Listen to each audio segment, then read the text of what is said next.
Hai teman-teman, selamat datang di channel artikel YouTube. Channel pertama cerita Kenshin. Kali ini admin upload lagi ya. Terima kasih.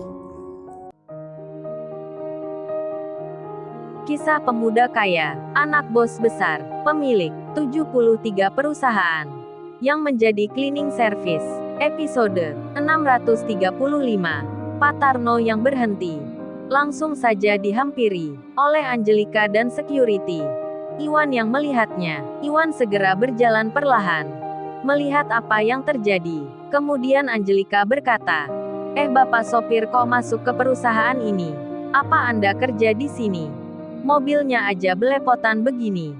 Gimana nanti kalau menyerempet mobil karyawan di sini? Apa tidak bahaya itu? Bikin rusak dan kotor. Terlebih malu-maluin saja. Masa di perusahaan besar begini, dimasuki mobil rongsokan? Bapak ini orang mana memangnya? Sudah dilarang security kok nekat masuk ke sini.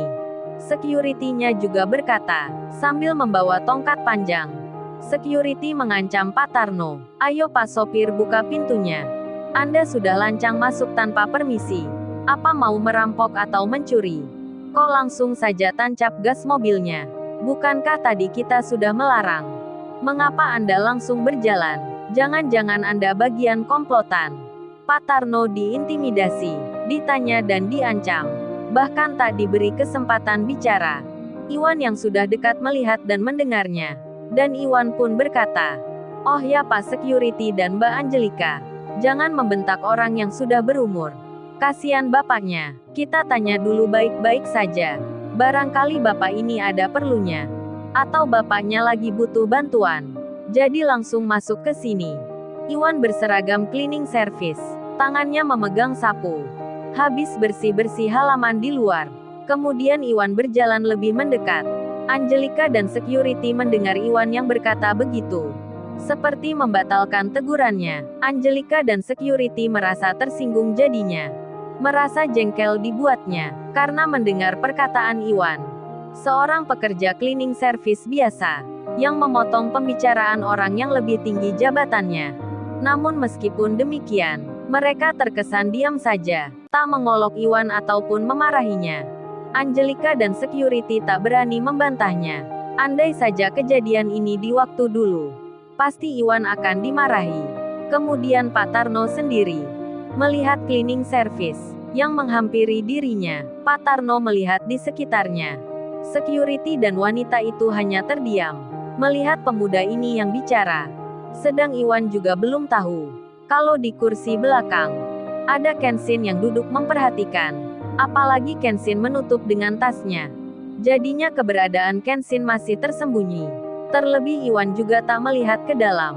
Iwan pun berkata, ayo Pak turun dulu. Bapaknya tak usah khawatir. Ada saya di sini. Waduh, Iwan sudah berani jadi pelindung orang. Padahal jabatannya hanya cleaning service. Angelika dan security pun lagi-lagi terdiam. Tapi dalam hati mereka sangat tak terima. Bahkan Angelika berkata, kurang ajar si Iwan ini. Pekerja cleaning service saja syok belagu. Pakai bilang ada saya segala. Memangnya lu ini siapa? Pemuda dari desa saja sudah bicara pakai gaya. Mentang-mentang lu kenal tuan muda itu. Lantas bisa seenaknya bicara. Dasar lu orang desa, merasa dekat dengan orang penting. Malah menyalahgunakan kepercayaan. Angelika jadi geram dengan Iwan. Dia berkata dalam hatinya, dengan perasaan emosi sekali. Begitu halnya dengan dua orang security, yang sangat-sangat marah pula. Namun mereka juga tak mengatakan, menegur dan menghardik Iwan. Karena merasa sama dengan Angelika. Sebab cleaning service yang bernama Iwan ini adalah orang dekatnya Pak Andi, pemimpin perusahaan di sini. Jadinya Angelika dan security masih berpikir dua kali kalau akan memarahi Iwan. Kemudian Pak Tarno pun keluar. Pak Tarno langsung bilang, oh ini Mbak dan Pak Satpam. Serta Mas cleaning service yang baik hati. Saya tak ada kepentingan di sini. Tak pernah pula masuk ke perusahaan ini. Bapak hanya seorang sopir. Meski mobil Bapak ini jelek begini, Bapak bukan perampok atau akan mencuri. Karena ini Bapak sedang bekerja, yang jadi sopir online mengantarkan penumpang. Bapak ke sini mengantarkan seseorang. Kemudian Pak Tarno membuka pintu belakang. Angelika dan security melihatnya, termasuk pula Iwan. Dan Pak Tarno berkata, "Ayo Mas Kenshin, silahkan turun. Ini sudah sampai tujuan." Kenshin pun keluar, dengan mengenakan seragam kerjanya. Cleaning service seperti biasanya. Angelika pun terkaget jadinya. Mukanya langsung berubah. Wajahnya tak seperti semula. Tiba-tiba syok dirinya. Keringat dingin dirasakan olehnya. Angelika tak enak hati sekali. Takut-takut sendiri. Karena baru saja menghina, memarahi dan melarang Pak sopir tua yang mobilnya dinaiki tuan muda. Begitu pula dengan security, yang pucat mukanya. Anaknya bos besar ternyata di sini. Security pun belum bisa bicara. Sama seperti Angelika. Sedang Iwan beda sekali. Iwan langsung menyapa Kenshin. Iwan bicara, "Lo bro, lu kok tiba-tiba muncul di sini? Kayak magic aja lu bro. Tanpa kabar langsung ada. Pakai menyamar naik mobil orang segala. Lu kagak telepon pula. Ada apa bro memangnya?" Kenshin menjawabnya. "Oh ini ada hal penting Wan, gak enak bicara lewat telepon. Soalnya masalah pekerjaan. Dan ada hubungan denganmu Wan." Iwan pun membalasnya, "Hubungan apa bro maksudnya?" "Oga bro, kalau gua dipindah kerja kantoran. Belum siap bro, aku kerja menjadi pegawai yang pakai dasi berseragam rapi dan bersih. Enakan gini bro jadi cleaning service. Meski tak banyak uang, asal bisa menikmati kopi di jalan, itu sudah bikin hati tenang." Iwan tertawa. Kenshin menyahutnya, "Alu Wan, bicaramu pakai berlebihan segala. Memang siapa Wan yang mau menawarkan kerja kantoran? Ini gua mau bicara tentang kerja cleaning service." Di saat itu Angelika pun mendekat. Langsung bilang pada Kenshin. Angelika berkata, "Oh ya tuan muda. Maafkan saya sebelumnya. Sebab baru saja ini, saya sudah bersikap tak sopan pada bapak ini. Bicara menghina pula. Saya pun gak tahu kalau ada tuan muda di dalam." Security-nya pun sama, berkata minta maaf pula. Kemudian Kenshin menjawabnya. Menjawab Angelika, "Oh ya, sejak kapan Mbak Angelika memanggil saya tuan muda? Biasanya kan panggil nama saja. Jadi panggil seperti itu. Jangan tuan muda segala. Masa kalah sama Iwan? Kerjanya cleaning service. Tapi Iwan memanggil saya seperti biasa. Dan untuk hal yang baru terjadi, Mbak Angelika harus introspeksi diri. Jangan suka merendahkan orang, menghina dan meremehkan. Apa Mbak Angelika belum mengambil pelajaran dari kita di waktu yang lalu? Sudah berapa kali saya bilang, hal itu tak boleh dilakukan." Angelika pun khawatir. Kejadian ini akan diberitahukan pada atasan. Apalagi yang bicara tuan muda. Anaknya yang punya perusahaan. Pasti nanti akan kena teguran. Atau juga kena hukuman. Kemudian Kenshin bilang, "Ya sudah Mbak Angelika. Anggap saja saya ini HRD di sini, yang akan memberikan hukuman pada Mbak Angelika secara langsung." Mendengar Kenshin bicara begitu, Angelika pun deg-degan hatinya. Takut-takut dirinya, kalau akan diberhentikan kerja.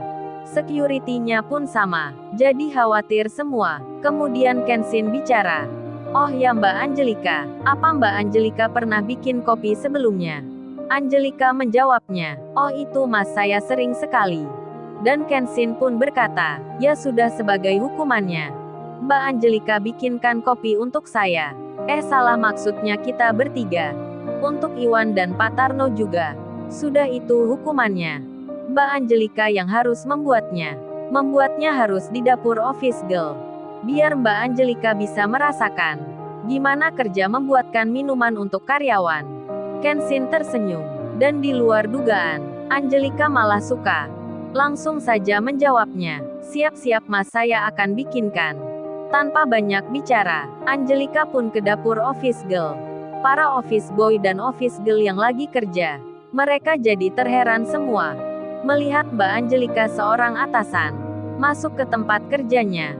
Tiba-tiba membuat kopi. Salah satu office girl di situ bertanya, "Oh ya Mbak Angelika, biar kita saja yang membuatkan kopinya. Mbak Angelika di kantor saja. Nanti baju Mbak Angelika jadi kotor dan bernoda. Memangnya kopinya untuk siapa ya?" Bukannya menjawab. Angelika malah bertanya, "Oh ya Susi, kopi yang paling enak di sini yang mana? Cepat bawakan ke sini. Dan kamu bikinkan 2 kopi. Yang satu biar saya sendiri. Tapi ingat jangan cerita ke siapa-siapa. Kalau aku bikin hanya 1 kopi." Susi pun mengiyakan. Angelika malah sengaja bikin kopi hanya untuk Kenshin. Sedang para office boy dan office girl pun memperhatikan. Dalam hati mereka bertanya, memang siapa orang spesial itu? Sampai dibikinkan Mbak Angelika. Mereka penasaran dibuatnya. Lalu, bagaimana kisah selanjutnya? Subscribe channel ini untuk episode berikutnya. Terima kasih. Jangan lupa ya guys, untuk kelanjutan ceritanya ada di artikel YouTube. Jangan lupa subscribe ya guys, dan tekan notifikasinya